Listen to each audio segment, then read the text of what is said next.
Bien, buenas noches. ¿Cómo están? ¿Todos me escuchan? Sí. Entonces voy a comenzar a grabar. Estamos en la segunda sesión de clase. Ya comencé a grabar, sí. De Matemáticas Básicas Grupo B. Bien. Por favor, los que están aquí, marquen presente en el chat. Ahora sí vamos a tomar lista en esta sesión. ¿Listo? Entonces, yo estoy haciendo una observación por esta tabla. Bien. Esta tablita aquí de radicación. ¿Cómo llenarla? Bien. Hice un ejemplo donde aparecía una raíz cúbica y una fracción. Sin embargo, aquí en la tabla, fíjense ustedes, aparece una raíz cúbica y una fracción negativa. ¿Cómo se opera en ese caso ahí? Bueno, resulta que ese menos, la raíz cúbica no le importa. Es decir, cuando yo tengo, si yo tuviese raíz cúbica de menos 125 sobre, bueno, raíz cúbica acá, sobre 216, ¿no? El menos no importa, es decir, el menos puede salir de la raíz cúbica. Yo puedo bien, es una propiedad, escribir así, eso es igual a menos, sale de la raíz cúbica y me queda menos la raíz cúbica de 125 sobre 216. Bien. ¿Esto qué quiere decir? Esta raíz ya la calculamos, calculando la raíz cúbica tanto del numerador como el denominador, y eso nos dio 5 sextos. Entonces, cuando aparece un signo menos, me queda raíz, me queda que esa raíz da menos 5 sextos. Es decir, el menos no le importa la raíz cúbica, puede salir de ahí.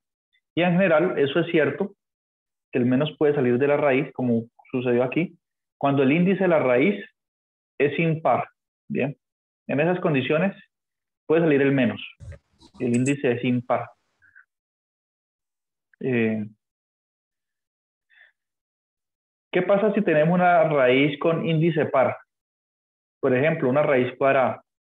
Entonces, en estos casos, cuando el índice es par, uno no puede calcular la raíz de un número negativo. Bien, es decir, que no puede calcular, por ejemplo, la raíz cuadrada de menos 4. O, por ejemplo, no, esto no existe. Si ustedes lo colocan en su calculadora, si es científica, esa calculadora va a decir que hay una sintaxis de error. ¿Bien? ¿Por qué? ¿Por qué hay una sintaxis de error? Porque nosotros estamos buscando un número, ¿sí? Tal que ese número elevado al cuadrado me dé menos 4, ¿sí? Pero ¿qué pasa cuando uno eleva un número negativo al cuadrado? Si el número es positivo, pues, y lo eleva al cuadrado, sigue dando positivo. Pero si es negativo y lo eleva al cuadrado, ¿queda con qué signo? Por la ley de signos. Si yo tengo menos 2 al cuadrado, ¿cierto? Cuadrado aquí, que es lo mismo que tener menos 2 por menos 2. ¿Cuánto me va a dar esta operación? ¿Con qué signo va a quedar eso? Positivo. Positivo, porque menos por menos es más, ¿cierto? Muy bien. Me da menos 2, me da, cuando lo elevo al cuadrado me da 4. Y en general, cualquier número negativo, si lo elevo al cuadrado, va a dar positivo. ¿Listo? Entonces no existe ningún número, pues. No existe ningún número que yo para poner aquí, en esta cajita, tal que cuando le elevo al cuadrado me dé siquiera negativo. Entonces esto no tiene solución. Raíz cuadrada de un número negativo no existe. Sintaxis de error, va a decir la calculadora. ¿Ya lo probaron? Y en general, cuando el índice es par, es decir, cuando el índice es tengo una raíz cuarta, una raíz sexta, una raíz octava, ¿sí? Todas estas raíces no permiten aquí en su interior números negativos. Bien, no permiten. ¿Por qué? No puede ser que cuando yo leo un número a una potencia par me dé negativo. Cada que yo le veo un número a una potencia par, el resultado es negativo, bien, por ley de signos. En cambio, raíces cúbicas negativas sí podemos sacar, o raíz quinta, porque 5 es impar, una raíz quinta de un número negativo sí existe. Bien, esta es una observación que hay que tener en cuenta ahí para la vida, ¿no? Más adelante de pronto que les sirva. Bien. Una pregunta, ¿ustedes ven solamente este curso de matemáticas o más adelante ven cálculo? O sea, en el otro semestre, ¿que siguen viendo alguna componente de matemática o no? La estadística, profe. No, pues matemáticas por ahora y a lo último es estadística. Ok, bien. Entonces ahí en estadística es como análisis de datos, ¿no? Sacar promedios. Más bien son operaciones como con números reales, con números enteros, perdón. Sacar un promedio, sacar la media, la mediana, diseñar las tablas de frecuencias, ¿no? No necesitan tanta matemática así como con raíces, pero es bueno saberlo. Pero sí la regla de tres les puede ser útil, ¿no? Y tienen tres datos, necesitan calcular el cuarto dato. Una regla de tres sirve. Bien. Pero entonces estas reglas son básicas, hay que tenerlas en cuenta. Bien, entonces eso es con respecto a la tabla de radicación. Con respecto a la tabla de potenciación, ¿hubo alguna duda? Pues está todo ok. Está ok. ¿Está ok? Ah, bueno. Si los demás dicen lo mismo, Sí, señor. sí, bueno. Ahora, vamos a hacer una observación aquí con respecto a estas operaciones. Dice, simplifique las siguientes expresiones. Bien. Pongamos especial atención en esta operación de aquí, ¿no? Dice 3/7. ¿Por qué especial atención en ella? Porque uno la puede hacer de una forma más eficaz, ¿no? Es decir, yo tengo 3/7 sumado con 9/49, ¿no? Y es que en estos detalles es que uno puede gastar tiempo si uno no hace las cosas de forma eficaz, ¿no? En un examen, por ejemplo. Tenemos varias formas de resolver de hacer esta suma y esta resta. Varias formas. Unas son más eficaces que otras. ¿Eficaces en qué sentido? En que nos van a requerir menos tiempo, tengo que hacer menos operaciones. Una forma que puede ser mecánica, pero es mecánica pero poco eficaz, es la siguiente. Simplemente tengo que sumar estas dos y restar con esta tercera.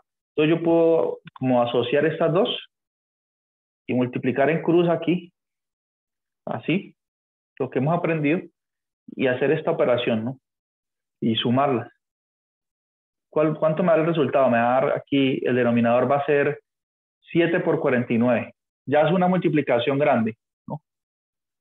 Luego 3 por 49 más 9 por 7. Bien, entonces surgen varias operaciones ahí, grandecitas, y hay que hacer una suma después. Todo eso puede llevarnos a cometer algún error, ¿no? Entonces, ¿de qué otra forma yo podría hacer esta suma de una manera más eficaz? ¿Qué sabemos nosotros cuando las fracciones tienen el mismo denominador? ¿Qué tal si todas tuvieran el mismo denominador 49? Sería muy fácil hacer las operaciones, ¿cierto? Porque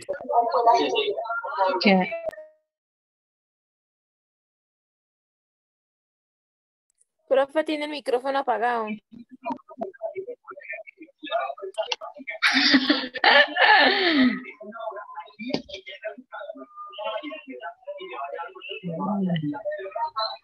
¿y ahí? ¿Ya me escuchan? Sí, señor. ¿Sabe qué pasó? Que yo silenciando a otra persona, me silencié yo mismo, ¿sí? Me autosilencié ahí. Bueno, ¿qué le estaba diciendo yo? Que nosotros podemos multiplicar en cruz y hacer la primera suma de las dos fracciones ahí, ¿no? Pero eso va a ser desgastante. Bien, entonces, ¿qué podemos hacer nosotros? La siguiente observación. Si tienen el mismo denominador las fracciones, sumo solo los numeradores. Sumo o resto los numeradores. Igual. ¿Sí? Pero miren que aquí, eso, el denominador queda igual y sumo o resto los denominadores. Y miren que aquí es fácil que todas las tres fracciones tengan el mismo denominador. Por ejemplo, ¿por qué multiplico este 7 para que me dé 49, que es el número más grande aquí? ¿Por qué multiplico el 7? Si yo multiplico 7 por 7, ¿cuánto me da? 49, ¿sí o no? Pero si yo multiplico este 7 por 49, tengo que multiplicar arriba también, para que no se me altere la fracción. ¿Cuánto es 7 dividido 7? 1. Entonces no estoy haciendo nada, ¿cierto? En esencia no estoy haciendo nada, no estoy modificando la fracción, ¿bien? Porque 7 y 2, 7 es 1, como ha tenido la gentileza de indicarnos Yurani. Pero entonces yo puedo hacer la multiplicación aquí, 7 por 3, 21, 7 por 7, 49. Entonces, esta fracción, 21 sobre 49, es una fracción equivalente a 3 séptimos. ¿Bien? Son equivalentes, pero esta fracción ya está con el denominador que yo quiero.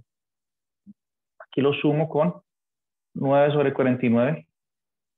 Y con esta fracción, un séptimo, puedo hacer el mismo procedimiento, ¿sí o no? Multiplico aquí por 7. Como lo hago abajo, tengo que hacerlo arriba para no alterar la fracción. Y multiplico aquí 7 por 1, 7, 7 por 7, 49. Entonces esto me da menos 7 por 49. Miren qué procedimiento tan bonito, miren. Fue fácil, ¿cierto? Lograr que todas tres tuvieran el mismo denominador. Mírenlo, 49 todas. Entonces, como bien había observado antes la compañera, si voy a sumar estas tres fracciones, el resultado va a ser una fracción con ese mismo denominador, 49, y solamente sumo y resto los numeradores. 21 más 9 me da 30, ¿cierto? 30 menos 7 da 23. Y acabé el ejercicio, miren. No me demoré casi nada y simplifiqué la fracción ya. O sea, está simplificada. Bien. Profe, pregunta, profe. Sí. Y cuando comes digamos, no hay dos 7 repetidos, sino que digamos hay un 7 y en el otro lado hay otro número. Por ejemplo, ¿cuál número podríamos poner aquí? Digamos un 8. Un 8, digamos. Ah, entonces ahí sí va a ser complicado. Bien. Si aquí hay un 8, usted puede hacer el procedimiento con esta, borrémoslo aquí, con las dos primeras, pero lo que pasa es que no existe ningún número que multiplicado, ningún número entero que multiplicado por 8 de 49, ¿no? Entonces ahí, ¿qué haría en ese caso? Haría el procedimiento solo con esta fracción, ¿sí? Entonces me quedaría 21 sobre 49 más 9 sobre 49, y aquí sigo colocando el 1/8, ya que no encontré ningún número que multiplicado por 8 me dé 49. No lo hay, ¿sí? Entonces aquí hago esta suma de estas dos nomás, porque ellas tienen denominador común, me haría 30 sobre 49, ¿bien? Y seguiría restando aquí el 1/8, ¿bien? Y aquí, en esta última parte, como no puedo lograr que tengan el mismo denominador, por lo que ya observamos, ya nos toca inevitablemente multiplicar en cruz aquí así y hacer la operación, la resta así. Ahí sí tenemos que recurrir a eso. ¿Listo?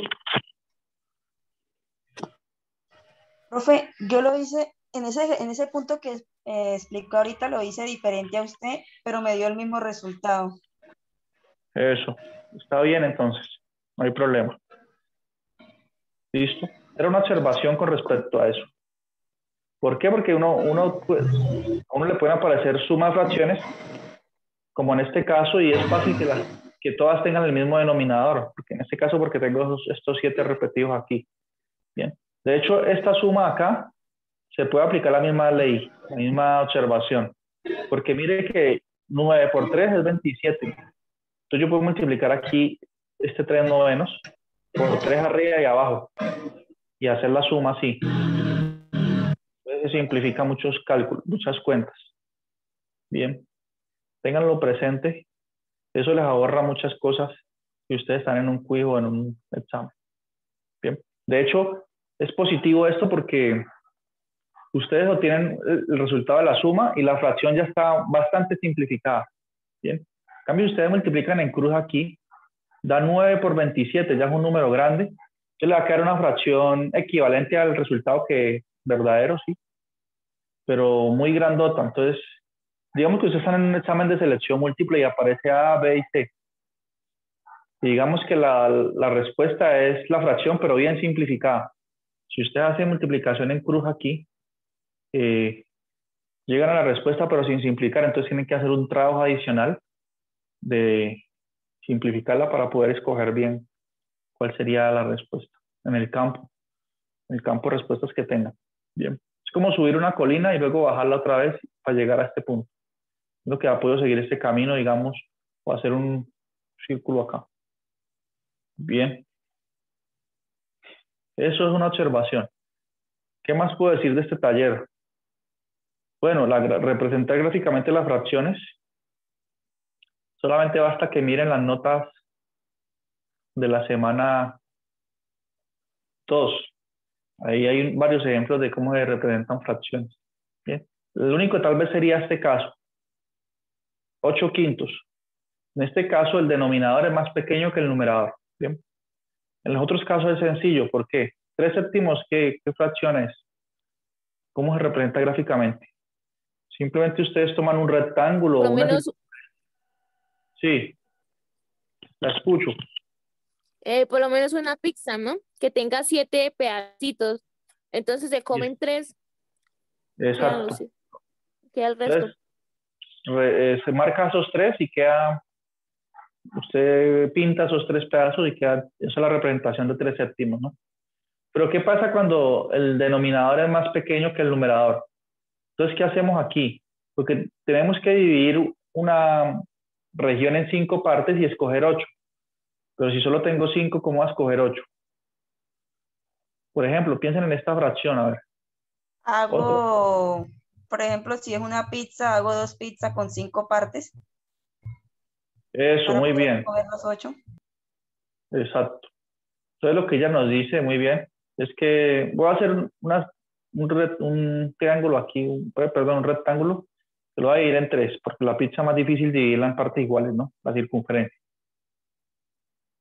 Lo divido en 3 partes porque eso es lo que dice el denominador, miren. Que en 3 partes. Mírenlo aquí. Sí, pero como no puedo escoger, me queda faltando 1, 2, 3, tengo que escoger 5, entonces dibujo otro rectángulo. Entonces eso es la idea que nos dice la compañera y de esta forma represento esa fracción.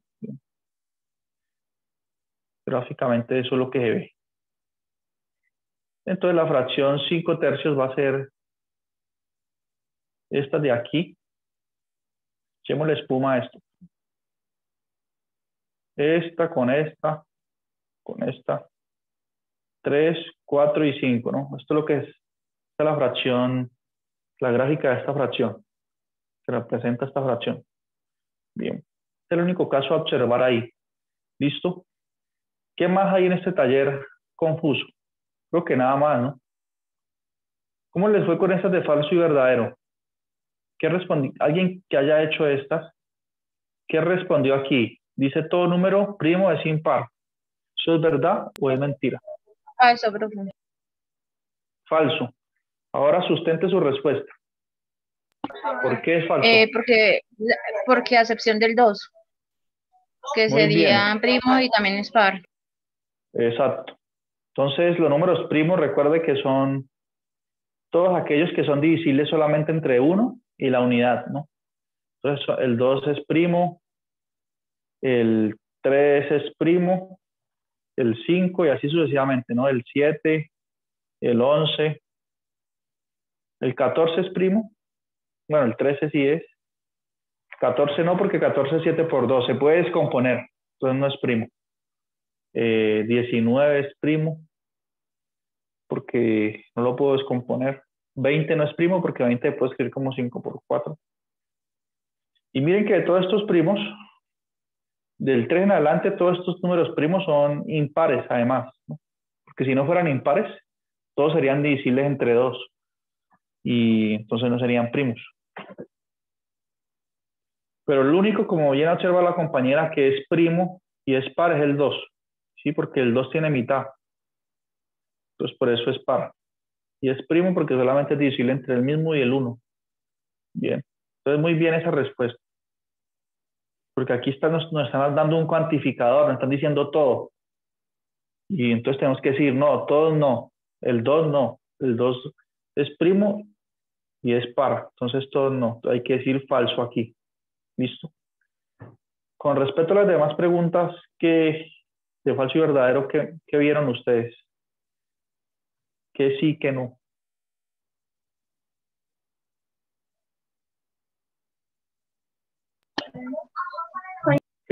La multiplicación de dos números irracionales es un número irracional. ¿Verdadero o falso? Uy, Donna, pero es que usted no ve las cosas. Verdadero. ¿Verdadero?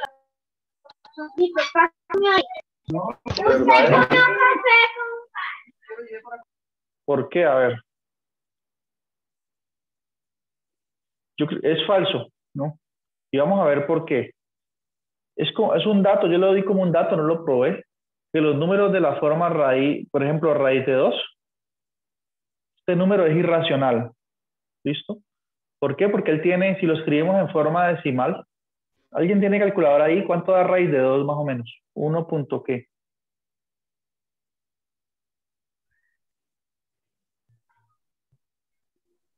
1.5 creo. Pero tiene más decimales, ¿no? ¿No tiene más? 5. ¿Y no tiene otricos? Un 8, uno. ¿Qué hay por aquí? Bueno, el hecho es que este número tiene parte decimal infinita, no periódica, por eso es irracional. Bien. Este número pertenece a los irracionales. Y si yo lo multiplico con él mismo, ¿cuánto es raíz de 2 por raíz de 2?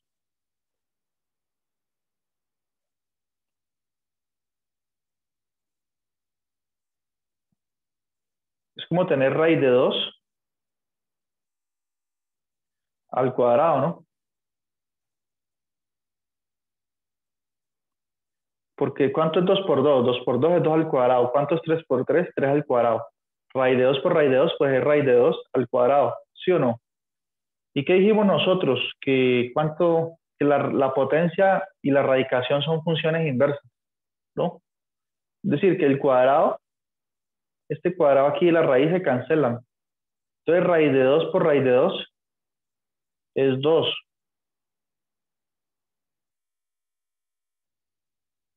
Bien. Y 2 es un número entero. Es un número natural. Es decir, que multipliqué dos irracionales, este, y me dio natural. Entonces la proposición es falsa. Es decir, que es falso decir que la multiplicación de dos números irracionales es un número irracional. Bien.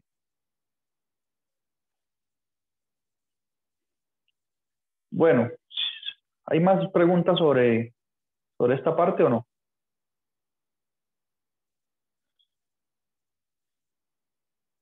Sobre el taller. Disculpe, es que la compañera Luz me dijo que le pasó la razón que tuvo un corto y que está sin energía. ¿Lucy? ¿Lucy qué? ¿Cómo escribe? Luz Mantilla. ¿Luz? Mantilla, profe. Ah, bueno. Sí, señor. Luz Mantilla. ¿Sin energía eléctrica? Sí, ahí me envió una foto en el transformador. Está todo quemado. Listo. Entonces ya lo dejé aquí consignado para saber que ella sí estuvo pendiente y que tuvo ese problema. Bien. Bueno, ¿cómo vamos hasta aquí? ¿Más observaciones sobre el taller o está todo bien? Está todo bien, profe. Sí, Todo bien, bueno. Entonces ya podemos pasar al siguiente tema. ¿Listo? ¿Cuál es el siguiente tema? El tema de las razones y proporciones. Bien. Entonces, sí. Profe, qué pena, pero es que yo seguí con la duda de las sumas sobre más de 3 fraccionarias, perdón. Sí, ¿por qué? ¿En qué hay duda más o menos? ¿Tiene un caso por ahí? Dígame si me Porque quiere cuando dictar usted uno. estaba dándoles el ejemplo, Sí, Porque cuando usted estaba dando el ejemplo, el internet se me estaba yendo y volviendo y así, y no le entendí realmente. ya. Entonces supongan, no, lo que yo estaba diciendo hace un momento es que cuando tenemos, por ejemplo, esta fracción, 3 medios más 1/8 menos 1/4, ¿sí? Miren que las tres tienen distinto denominador, ¿cierto? El denominador más grande, pues es este 8. Bien. Entonces yo estaba haciendo la observación de que cuando tenemos este tipo de casos, es fácil hacer que las tres fracciones tengan el mismo denominador. En el denominador más grande que aparezca. Es fácil hacer que estas otras dos tengan denominador 8.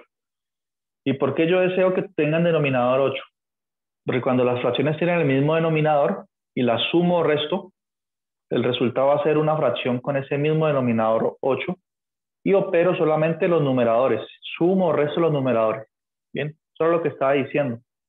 Por ejemplo, en este caso que yo diseñé aquí, concreto, particular, por ejemplo, yo ya me di cuenta que, bueno, el denominador más grande es 8, pero que yo puedo multiplicar aquí por 4 y 4 por 2 es 8. Y arriba también debo hacer lo mismo para no alterar la fracción. Y que aquí yo puedo multiplicar por 2 y arriba también. Bien. 2 dividido 2 es 1, 4 dividido 4 es 1. No estoy haciendo nada entre comillas. Pero si yo opero, 4 por 3, 12, 4 por 2, 8. Entonces, obtengo esta fracción, 12 sobre 8. 12 sobre 8 es una fracción equivalente a 3 medios. Sí, suena equivalente. Pero esta versión de 3 medios nos sirve más. ¿Por qué? Porque tiene denominador 8. Entonces coloco 12 octavos más 1 octavo. Y acá, 2 por 1, 2, 2 por 4, 8. Entonces, 1/4 es equivalente a la fracción 2 octavos, que nos sirve más en este caso, tiene denominador 8. Entonces, ¿qué estaba diciendo yo? Miren, logré que tuvieran el mismo denominador todas. ¿Sí? Entonces, el resultado de esas tres operaciones, de esta suma y esta resta, va a ser una fracción con ese mismo denominador 8. Y voy a operar solamente los numeradores. Entonces, me va a dar aquí arriba 12 más 1, ¿sí? Más este 1 aquí, menos, que hay un menos, miren, 2. ¿Sí? ¿Cuánto es 12 más 1? 13. 13 menos 2, 11. Entonces esta operación me va a dar 11 octavos. La suma de todas esas tres fracciones. Bien. Ese era el mecanismo que yo les estaba explicando en este tipo de casos en el que puedo lograr tener un mismo denominador. Bien, era eso. ¿Listo? Sí, sí se entendió. Sí, Sí, señor. era eso. Bueno, ¿qué más podemos decir? Bueno, ya creo que con eso abarcamos los temas del taller, hicimos una retroalimentación aquí para los que tenían dudas sobre algunos puntos.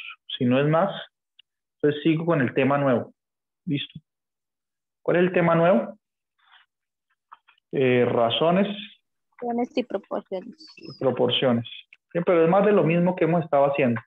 Y después de razones y proporciones, regla de 3. Esa es la idea de hoy, fundamentalmente. Bien. Regla de 3. Entonces, ¿qué es una razón? Una razón es simplemente, es una fracción, pues, sí, sino que tiene está en el marco, tiene un contexto. Y esa razón tiene un contexto. Por ejemplo, una razón puede ser un quinto. Sí, un quinto es una razón. Pero eso no nos dice mucho, ¿cierto? Un quinto no dice nada. Pero cuando hablamos de razones, estamos pensando en magnitudes, ¿no? Estamos pensando que se están comparando ciertas magnitudes. Por ejemplo, un quinto no dice nada, pero yo puedo decir lo siguiente. Puedo colocarle un contexto y puedo decir, hice una encuesta a todas las personas que viven en Pamplona y me di cuenta que de cada 5 personas, solo una está inmunizada contra el COVID-19. Bien, solo una de 5. Entonces, esta razón, un quinto ya tiene un contexto. Si yo escojo un grupo de 5 personas y me paro ahí en el parque o en la Plaza Almeida y llamo aleatoriamente 5 personas que van pasando por ahí, la probabilidad de que yo encuentre una inmunizada es muy grande, ¿no? La probabilidad es que una entre 5 es la proporción que tenemos, la razón. Bien, aunque yo si reúno 10 personas, ¿cuál es la proporción ahí, la razón 2 de décimos. vacunados? 2 Entonces décimos. 2, ¿cierto? Si reúno 10, entonces la probabilidad es que encuentro 2 vacunados. Y si reúno 15, encuentro 3. Y si reúno 20, entonces encuentro, lo más seguro es que encuentre 4 vacunados. Bien, entonces tenemos pues un contexto donde un quinto dice algo, ¿no? De 5 personas, una está inmunizada. De 10 personas, 2 están inmunizadas. De 15, 3. De 20, 4, ¿no? O como me pasó estos días, ¿no? En el quiz que hice allá en cálculo integral de la universidad, ¿no? Allá son 40 alumnos en el grupo de cálculo integral. Total 40. Y de esos 40, en el primer quiz que hice, así con pico y cédula y todo, solo aprobaron 10, ¿sí? El quiz. Entonces aquí tengo una razón, miren. De 40 estudiantes, solo 10 aprobaron el quiz. Esto nos está dando una información, hay un contexto. Bien. Entonces, eso es una razón. Ahora, ¿qué es una proporción? Una proporción es una igualdad entre 2 razones. Bien. Entonces, aquí tengo varias proporciones. Por ejemplo, un quinto es igual a 2 décimos, ¿sí? Esto que está aquí le llamamos proporción. Decir que en un grupo de 5 personas, una está inmunizada es lo mismo que decir que en un grupo de 10, 2 están inmunizadas.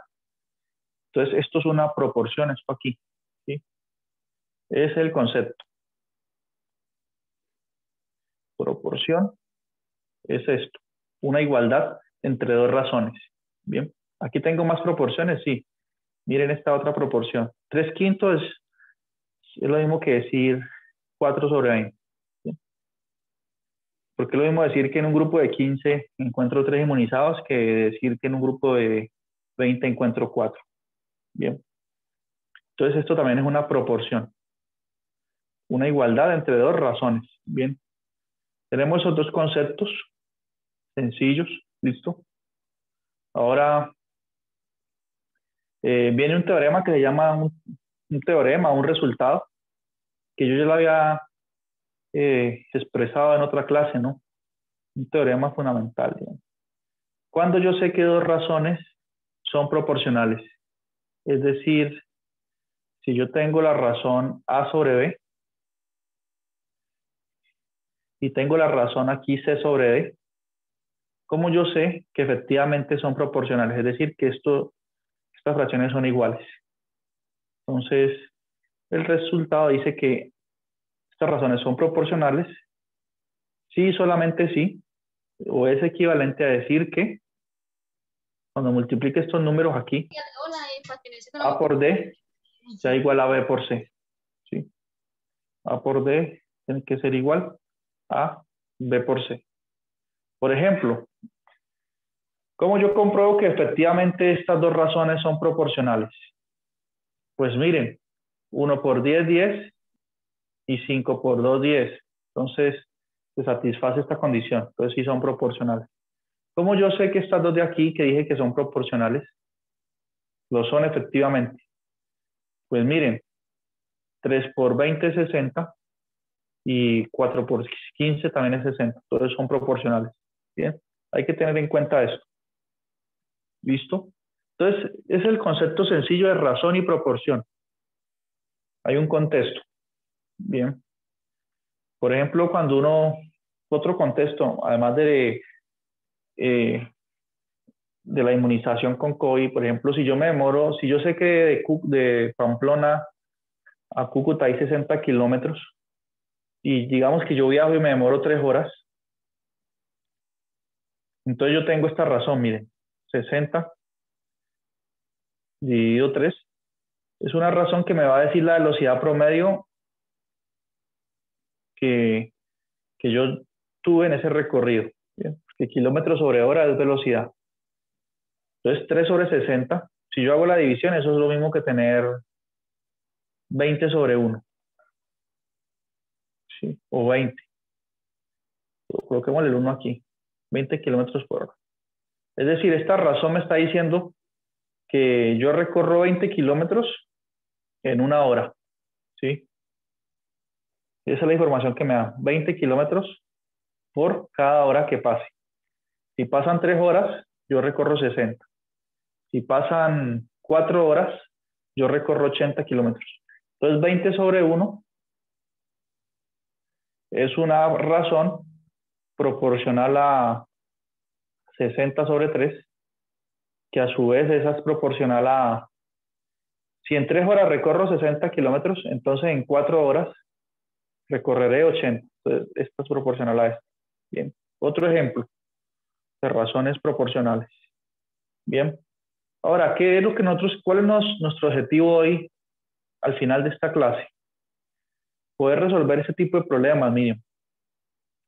Veamos aquí.